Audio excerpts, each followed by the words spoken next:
Stressed out 'cause I'm too stressed out. Ernest Holmes can't save me now. Human life seems inhumane, and I'm supposed to make a change.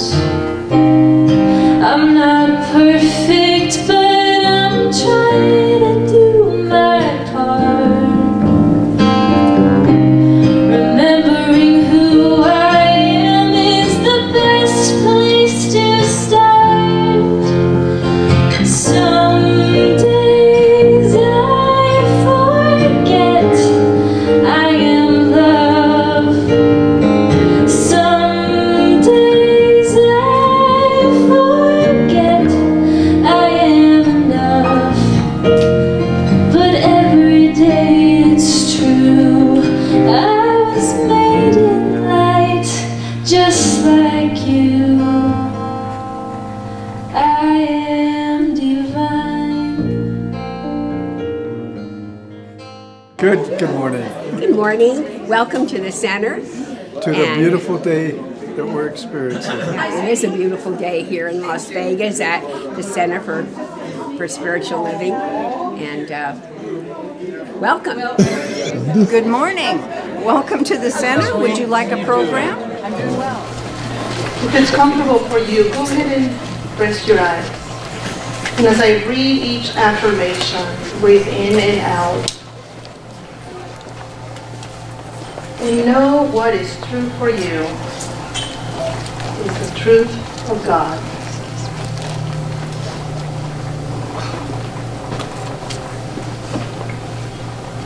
What God has done for others, God can do for me and more.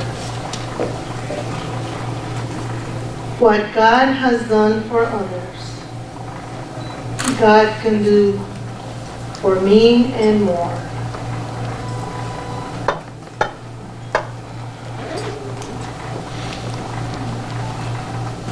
God cannot fail, so I cannot fail. The warrior within me has already won. God cannot fail, so I cannot fail. The warrior within me has already won.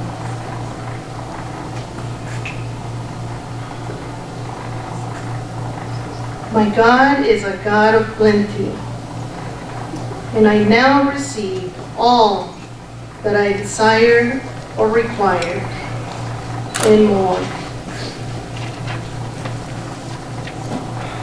My God is a God of plenty, and I now receive all that I desire or require, and more.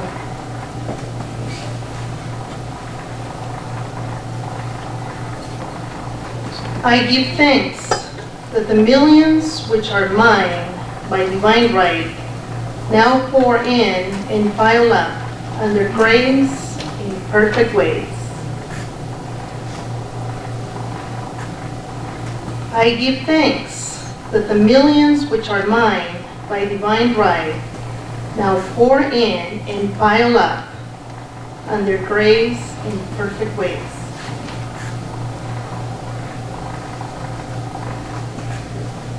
My endless good now comes to me in endless ways. My endless good now comes to me in endless ways. As you affirm the truth of who you are, know that whatever way you choose to live, the power of God is always there. And so it is.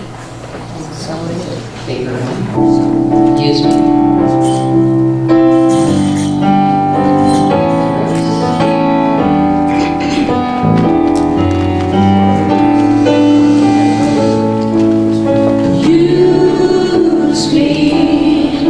Oh God, I stand for you.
You are the face of God.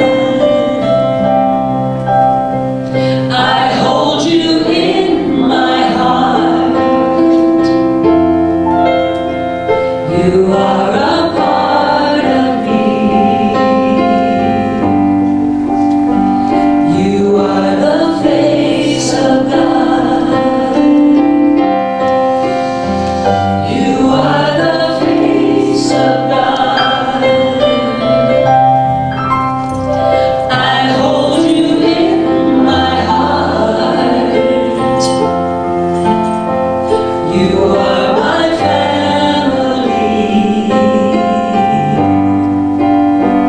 You are the face of God. Repeat that last one. You are my family. You are the face of God. I define God as the supreme being, the presence in the universe permeating all creation. God is all in all. God is the source of guidance, of perfection.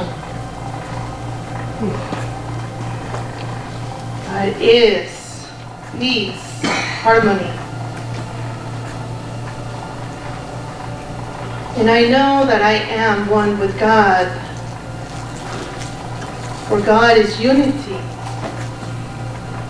Every part of my being is created by the intelligence and perfections of God.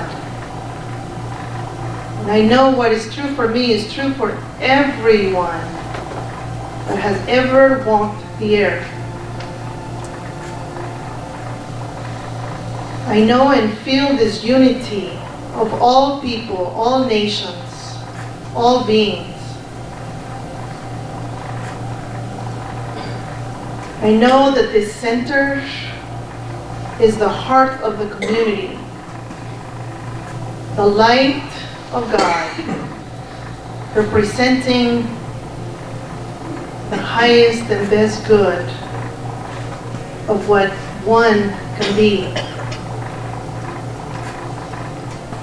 I know that the center gives, teaches, accepts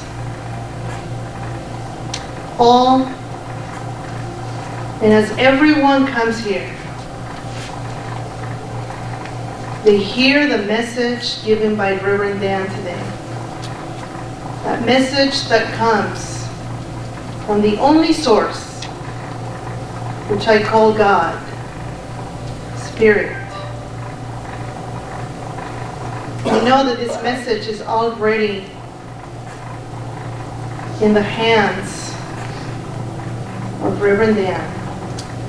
And I am excited to hear it, to learn from it, and to see what I need to pay attention to. I give great thanks for life. I give great thanks that as I speak this word, it is taken by the law in return exactly as it's been spoken. And I simply release this word to the law knowing it is done. And so it is. And so it is.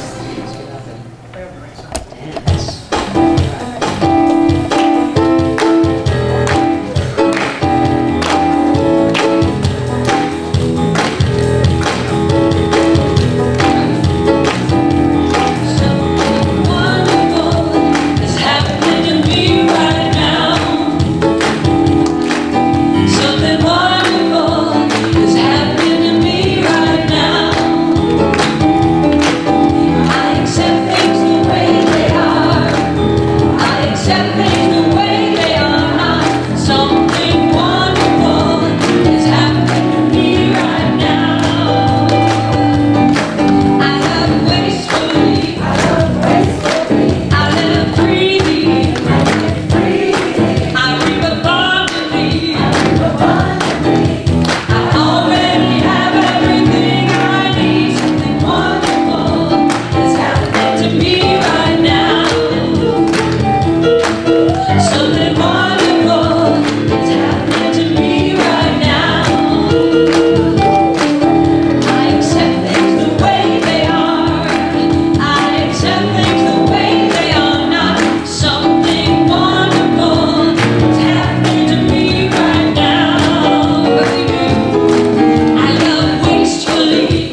coming to fill in for our beloved Patty as she is with her family as her sister-in-law transitioned this morning. So, yes.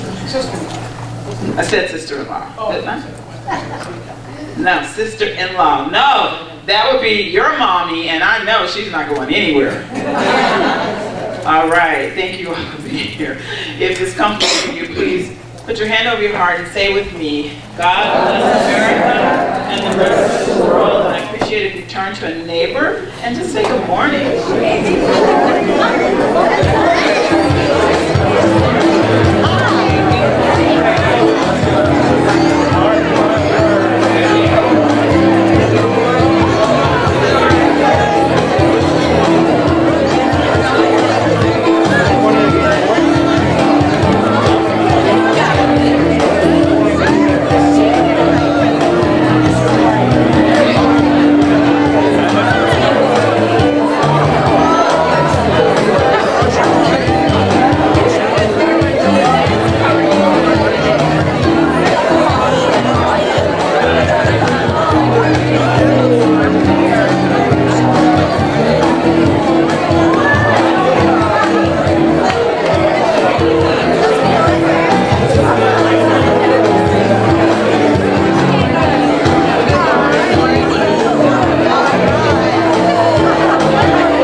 Oh, it's so lovely to be back in this beautiful space.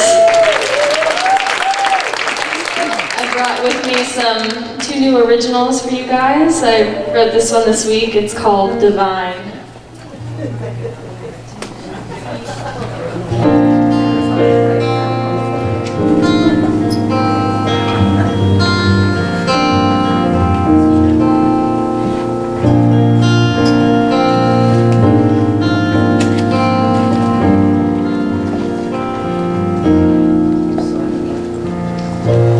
Stressed out 'cause I'm too stressed out.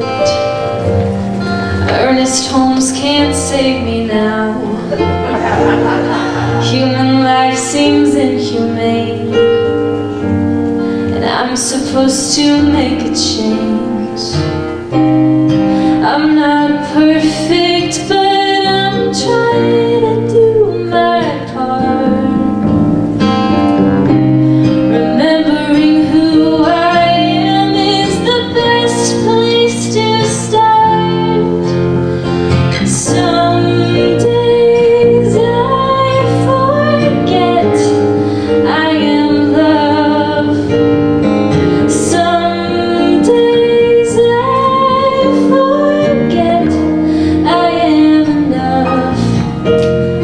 But every day it's true, I was made in light, just like you.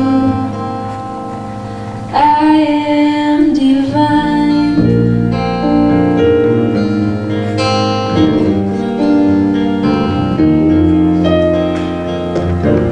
Don't say what I meant to say.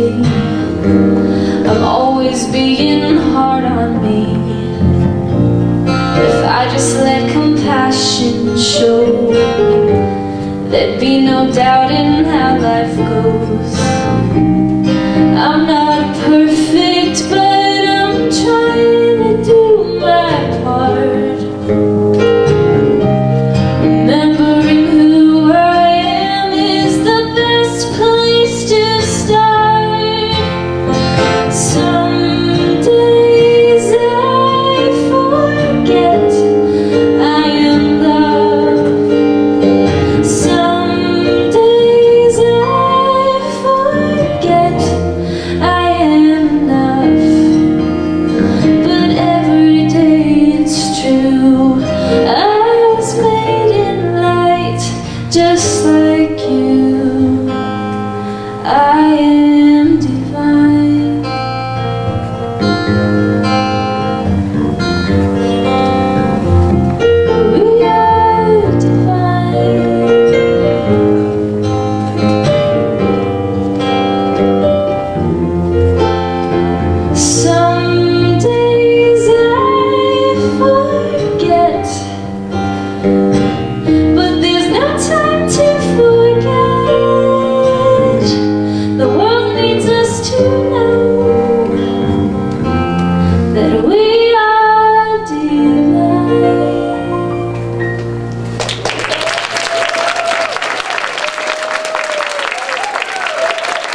moments where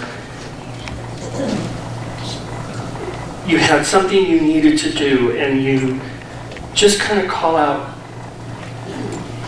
to the divine and you say, just let me know you're there. Let me know you have my back. And then God shows up as Abby and sings a song that is exactly what you need to hear.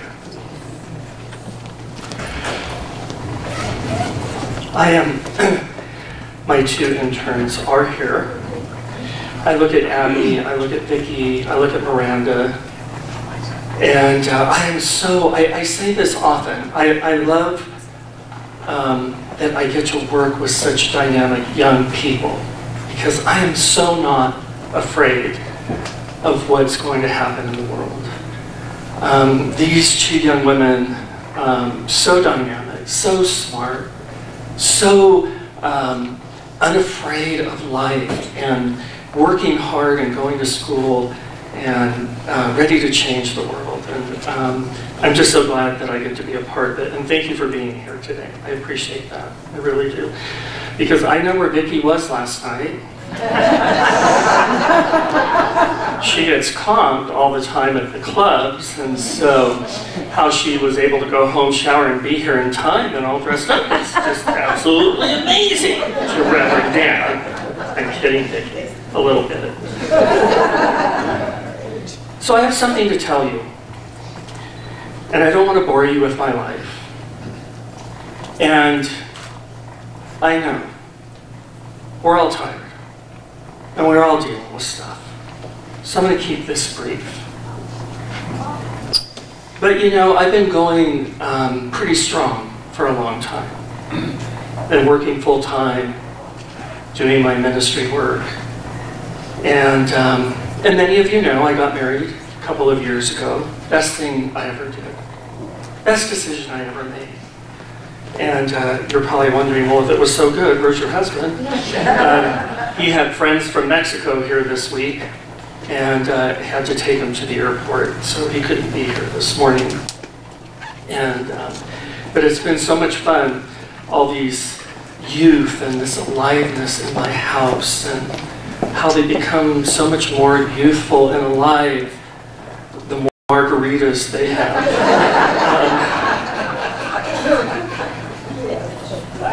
But you know, in addition to that, really new and exciting things have happened for me at Envy Energy. And, but with, you know, it's funny, opportunity oftentimes clothes itself in more hours and more travel and more work. And so to be perfectly honest, as I look at my whole life, I have to sit back and think to myself, wow, you're really not doing any of it particularly well. And I buried my son just a few short months ago. And I will tell you, it isn't the natural order, although I trust God's order. But it does change you at the molecular level of your being as a parent. And I am working with professional help now, because you know, that's what sometimes you got to do what you got to do to take care of you. And sometimes you can't do it alone. Sometimes you need help, and there's nothing wrong in that. But I feel a little out of balance, and I feel tired. I'm really tired. And so for the very first time in my life, I've made the decision that I am going to put balance in my life.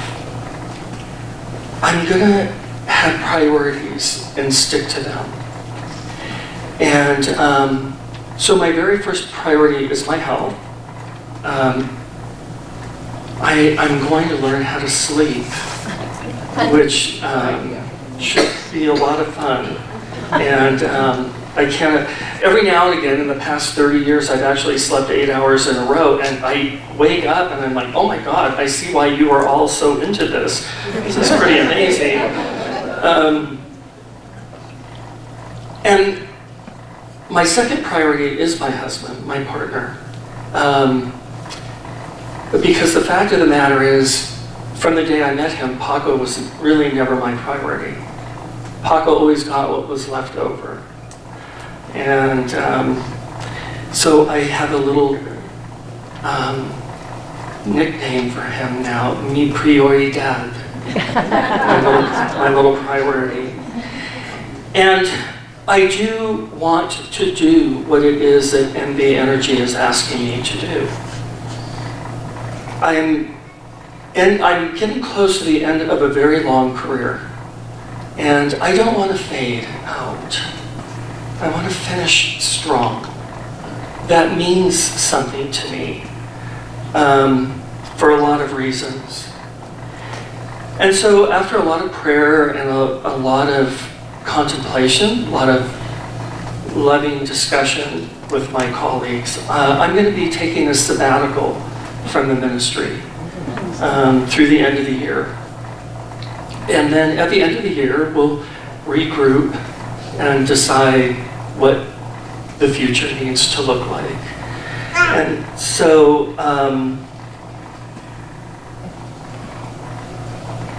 I want you to know I'll still be supporting the center financially. I'll be meeting with the ministers once a month. There's some other things that they've asked me to do. And so I'll be doing that in the background. And I want you to know this is a really massive decision. This isn't something that a minister does lightly. You know, this teaching, this center, Reverend Cynthia, I have always said, saved my life. I thought about it later, and I thought, not only did this place save my life, but it's taught me how to live. That is a monumental statement. That this place taught me how to live. And so you, my colleagues, you, each and every one of you, you are my family. And you've always supported me. I was thinking last night,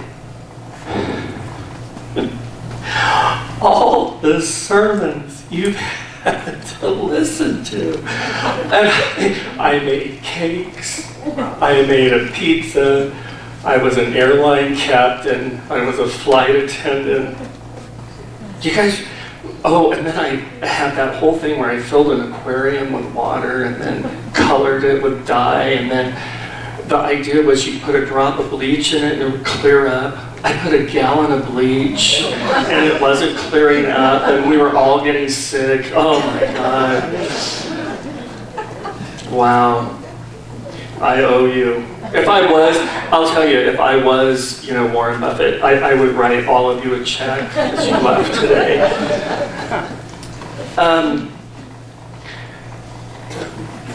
I just appreciate everything that you've done for me. And I appreciate your love. And I appreciate the privilege of the gift of loving you. And I appreciate your understanding right now. And so, now listen, I majored in theater. I could make this really dramatic, but I'll save you all the trouble. So, if you think you're going to get out of here without another sermon real quick, wrong. So there's a couple of things I want you to remember as I go off in the distance for a while. Reminder number one, I want to remind you that you are a co-creator with the universe. You are surrounded by what we call the law. And this law takes our thoughts, our words, our feelings, and with precision turns them into what we experience in life. Now, I've read this several times. I've marked it in this book, and it must be good because it's Reverend Cynthia's book, and she marked the exact same spot. That puts me in very good company. But I want to read what Louise Hay has to say about this, because she encapsulates our teaching very succinctly and very elegantly and very simply. And she says this: life is really very simple. What we give out, we get back. What we think about ourselves becomes the truth for us. I believe that everyone, myself included, is 100% responsible for everything in our lives, the best and the worst. Every thought we think is creating our future. Each one of us creates our experiences by our thoughts and our feelings. The thoughts we think and the words we speak create our experiences. We create the situations and then we give our power away by blaming the other person for our frustration. It's funny, I caught John out of the corner of my eye, and there was a point in my life where I was able to blame John for everything that was wrong in my life. I'm sorry for that.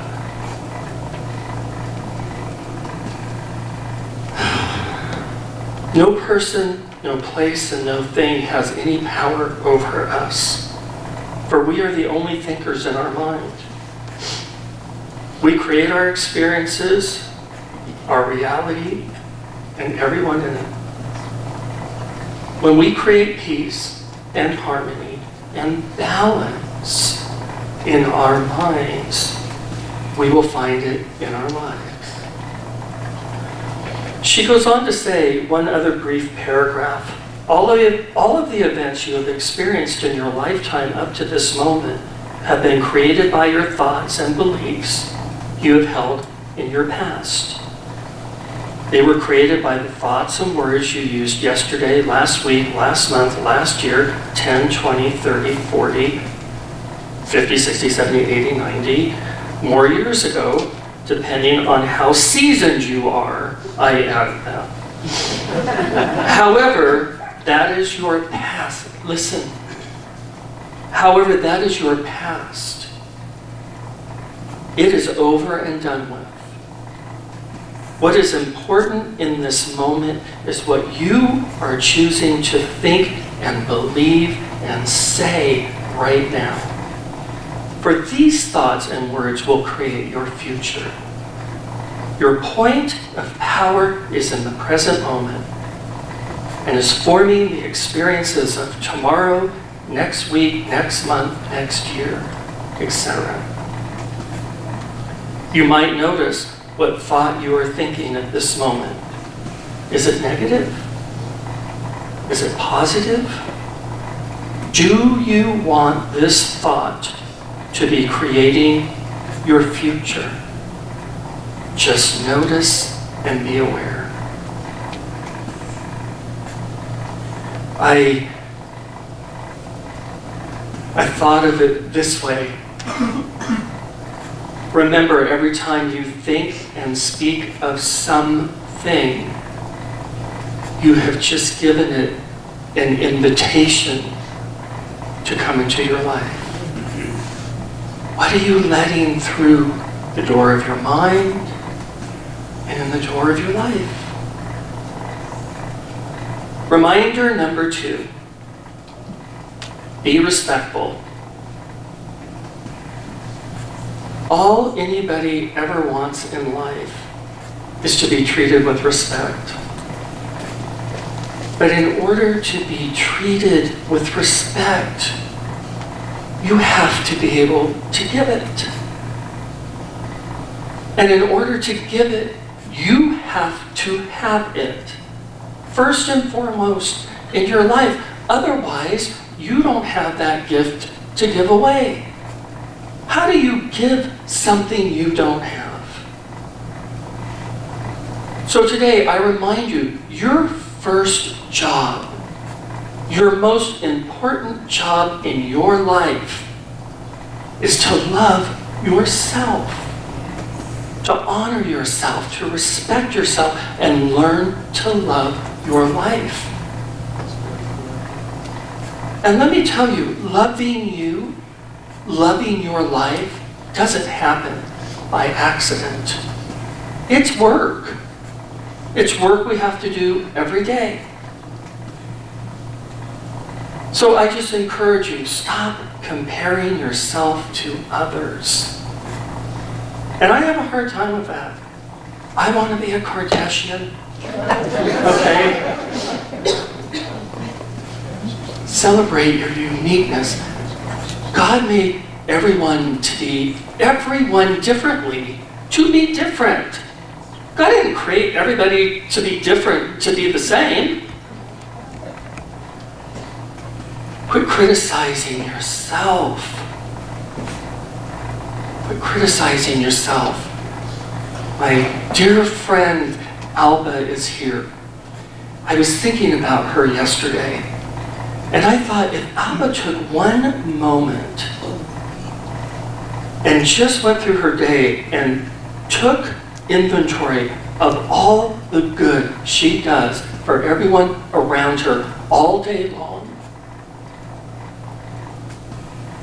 if she looked at the good that she was, oh my God, she'd be overwhelmed by how magnificent she is. And we need to stop shrinking into what we think is our weakness. We need to swell up in our strengths. I read something that an author by the name of Unknown wrote. Apparently, he's written a lot of stuff. But someone once wrote, "Be so busy loving your life that you have no time for hate, fear, or regret." Be so busy loving your life that you have no time for hate, fear, or regret. And I add, because at that point, then you're ready to go out into the world and love and honor and respect others. Reminder number 3. And this is going to blow your mind. You are eternal. Do you know what that means? That means that you might be able to slow down just a little bit. Slow down a little bit. All right, Russell. Show them what we've got here.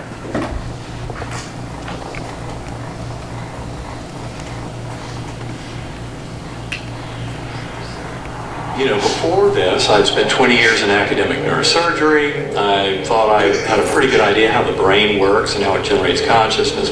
I'd heard occasional near-death experience stories, and I was certain that there would be some brain explanation. Eben Alexander is a Harvard-trained neurosurgeon. He put his faith in logic, in rational thought. Then, in 2008, he spent 7 days in a coma. Now, he's a believer. As a neurosurgeon, has this experience changed your thinking about life? It has totally changed everything about my thinking. Most people have some idea of what happens when we die. If you do indeed believe in heaven, it usually involves white clouds, bright lights, mountain tops. Well, Dr. Alexander is a man of science and of medicine. Well, he says he's been to the other side, and now he's back to tell us what it was really like. what you saw or what you felt is God. Is that your definition? Yes. Were you a man of faith before this? Before my coma, I had no belief whatsoever in a personal loving God. Adopted as a baby, Eben grew up in a conventionally Christian family. If you had asked me before my coma, how much would a patient who was extremely sick and should have died from a severe case of bacterial meningitis, how much would they remember? I would have said nothing. They would not remember a single thing. That all changed when this life-saving surgeon suddenly found himself facing his own mortality. November 10, 2008. It didn't really start off as being very good, did it? No, it was basically like being struck by a freight train. Woke up at 4:30 in the morning, had severe back pain, like nothing I'd ever felt before. It was a very severe meningitis, and the CT scans showed that it coated my entire brain. There wasn't any part of my neocortex that was left unscathed. For 7 days, Dr. Alexander was in a coma. He was all but lifeless, completely unconscious. Yet he experienced a consciousness that defied all his years of medical training.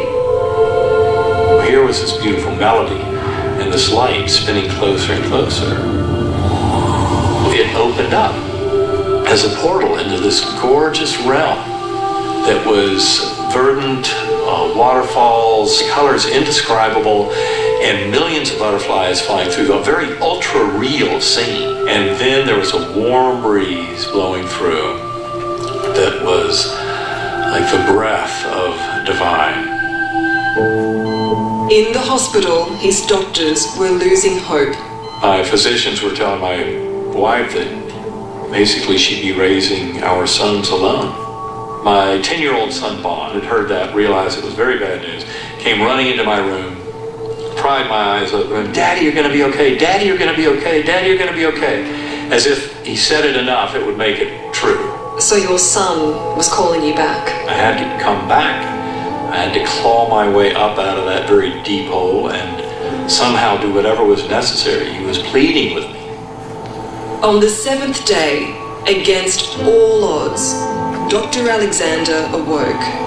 By medical standards, he made a miraculously quick recovery. But nagging the doctor was how to explain what he'd felt and seen. This infinite blackness that was filled with love, and yet also filled with this light from this brilliant orb that was with me, and the divine, loving, infinitely powerful consciousness of the deity that created it all. I mean, you realize how this sounds, though. It can come across as a bit crazy. It does, of course it does. When I was, I'd first gotten home from the hospital, I'd mentioned some of this to my doctors. They would go, "Oh, yes, you were very sick."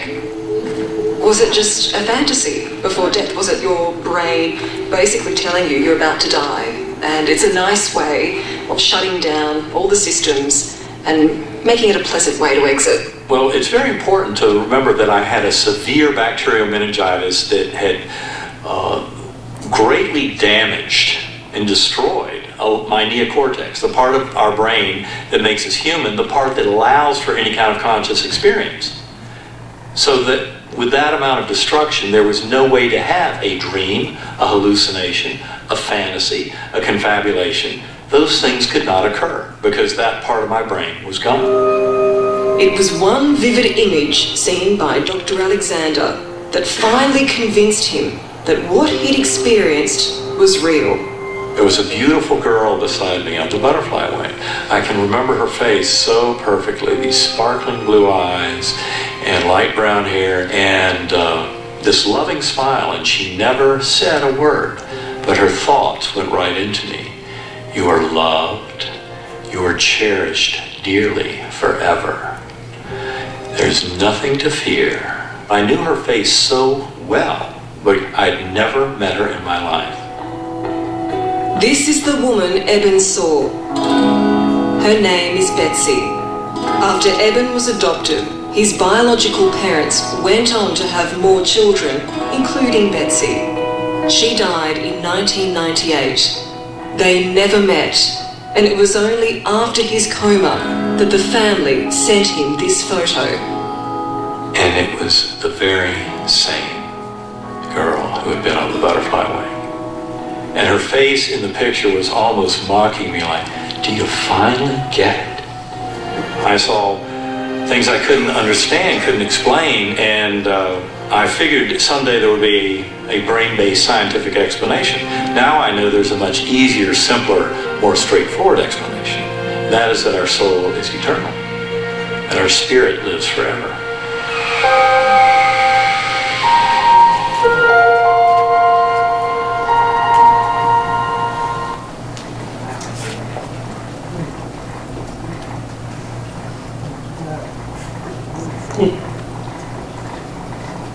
I love what he heard on the other side. You are loved. You are cherished dearly forever. There is nothing to fear. And then he said, your soul is eternal. Your spirit lives forever. Slow down. Slow down, Reverend Dan. Enjoy the ride a little bit. Reminder number 4, you ain't no chicken. And I want to read from Joel Osteen's wonderful book, The Power of I Am. I just can't stand his hair and his teeth. And he says every day in his prayers he asks God to make him better looking and give him more hair. I'm going to start doing that. He says, I heard a story about an eagle that was born in a chicken coop and raised with a brood of chickens. For years, he pecked like a chicken, balked like a chicken, and he ate like a chicken. That's all he had ever seen. But one day he looked up and saw an eagle soaring in the sky. Something deep inside said, that's what you were created to do. His DNA was calling out to him. But when he looked around, all of his circumstances said, you're just a chicken. As a vegetarian, I like chickens too. But he got his courage up. He told his chicken buddies that he was going to soar like that eagle. They laughed at him and said, are you kidding? You can't soar, you're just a chicken. All he had ever heard was chicken. Chicken had become ingrained in his thinking, but deep down something said, this is not who I am. I wasn't made to be average, to live in this limited environment. I may be in a chicken coop, but I don't feel like a chicken. I don't think like a chicken. I don't look like a chicken. This is not my destiny. I have the DNA of an eagle. He started noticing that his wings were not like the chickens. His were bigger, stronger, and wider. He decided to try to fly. Flapping his wings back and forth as fast as he could, the eagle barely lifted off the ground and crashed into the side of the chicken coop. His chicken friends laughed and said, we told you, you're no different from us. You're wasting your time, you're a chicken. He didn't let that failure, nor what the others said, nor the disappointment, talk him out of it. Every day he kept trying, being his best. One day he lifted up out of that chicken coop and began to soar up and up in the sky. With every breath he declared, this is what I was created for. This is who I really am. I knew I was an eagle. Perhaps you've been in a chicken coop way too long. Let me tell you what you already know. You're not a chicken. You're an eagle. Don't let the limited environment rub off on you. Don't let how you were raised or what somebody said keep you from knowing who you really are. Check your spiritual birth certificate. You'll find you've been made in the image of the Almighty God. He has crowned you with favor. You have royal blood flowing through your veins. You were never created to be average or mediocre. You were created to soar. Abundance, opportunity, and good breaks are in your DNA. Now get rid of a chicken mentality and start having an eagle mentality. Isn't that a great story? Such great advice. So remember, you are the creator of your life experience. I just remind you what Reverend Cynthia used to tell us. You gotta watch your stinking thinking. Respect yourself and respect others. Remember, the universe loves you and cherishes you dearly forever. There's nothing to fear. Slow down. Enjoy the ride. You're going to be around forever. The only way to learn to enjoy the ride is to learn how to enjoy the ride.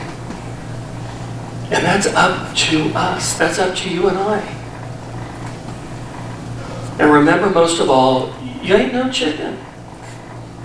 You're an eagle. You are the greatness of the universe. You have greatness in your DNA. You've been designed to do great things. And you feel it, I know, you hear it. That greatness in your DNA is pulling at you. It's tugging at you. It's saying you are not mediocre. You are born to do great things.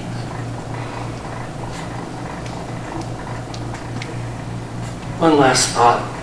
I've taken on this weird habit when I'm at the gym of listening to very successful people being interviewed.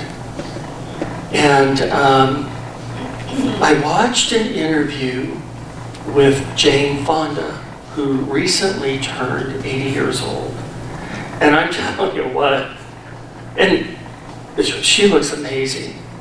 I'm telling you, starting today, I'm breaking out the pink and purple spandex. I'm going to throw that VHS tape in the old machine and start doing my, whatever her aerobics were. To date, still the most popular and the largest selling series fitness tapes ever sold. And so they're interviewing, and she said this: to live a really good life, you have to live intentionally. You can't just be like a leaf in the river, sort of going wherever the current takes you. You have to put the oars in the water. You have to say, where do I want to go? And sometimes, in order to know where you want to go, you've got to know where you've been. You got to look back. She says, it's unfortunate that some people say, I never look back. She says, I don't agree with that. You can learn from the past in terms of how to go forward. The interviewer watched her for a while, and he was so drawn to her, so mesmerized by her, and he said, is there a secret to life? And she said, yes, there is. Don't give up on your life. Stay active and juicy and interested and involved. I think that's pretty good advice. So if you are wondering where I am and what I'm doing, I'll be working on my juiciness. A lot of juice going on. And I just today want to say thank you for your time, thank you for listening, and just know that I love you dearly, and namaste. I think the next song I need to write is I Ain't No Chicken. I have some upcoming performances. I'm playing Composers Showcase on Wednesday night at Smith Center. If you want to check that out. And also a coffee house, a night of all original music. That's July 26th. So this song is called The Woman I Wanna Be, and it's actually what Dan was talking about. So here we go.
Uniqueness and being who you are, and if I can finally find out how to read this.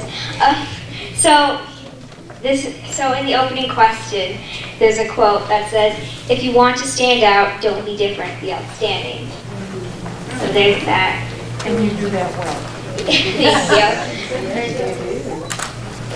you. Everything our eyes can see opening flowers and buzzing bees. Happy birds that fly and sing. God takes care of everything.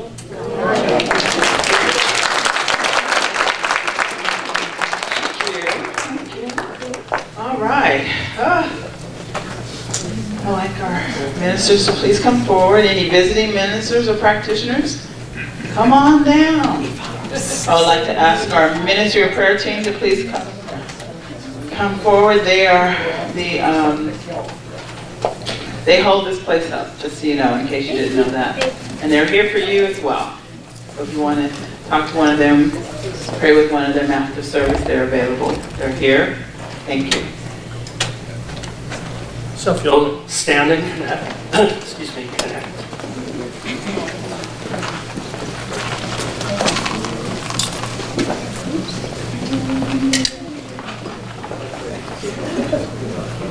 Dr. Tom over there grabbing as many hands as he can.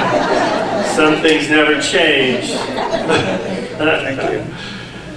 So let's just take a deep, loving, collective breath. And so I celebrate that idea that there is only one. One power, one presence, one energy, one infinite divine mind. There is only one life, and it is God's life. And this life is infinite power and intelligence, infinite wisdom. Its very essence, its very motivation is love. And it is immediate, endless, and boundless abundance. And what I know is that one life that is God's life, and all of its attributes, is my life now. And what I know to be true for me, I know to be true for each and every person hearing my voice. Each person here is a universe expressing its brilliance. And so as I stand in the knowing of who and what I am, I declare that this is the best week ever for each and every person. I know that each person watches their stinking thinking. Each person does the work of loving themselves. And then they turn and love others. I know that this week, each person moves past the past and moves into a juicy future. And so I give thanks. I give thanks for each person that is here today. And I give thanks knowing that each person moves out into the world and is guided, guarded, protected, and provided for. It is a good and great day. I am thankful. And so now I release my word into the perfect workings of the law. I know that as I have spoken, it is already done. So I let go, I let God, I slow down, I enjoy the ride, and we all just say, and so it is. Have a great day. Yes, there is peace on earth, and now it begins with me. Yes, there is peace on earth, a peace that was meant to be. With God as a power, love was all our need. Now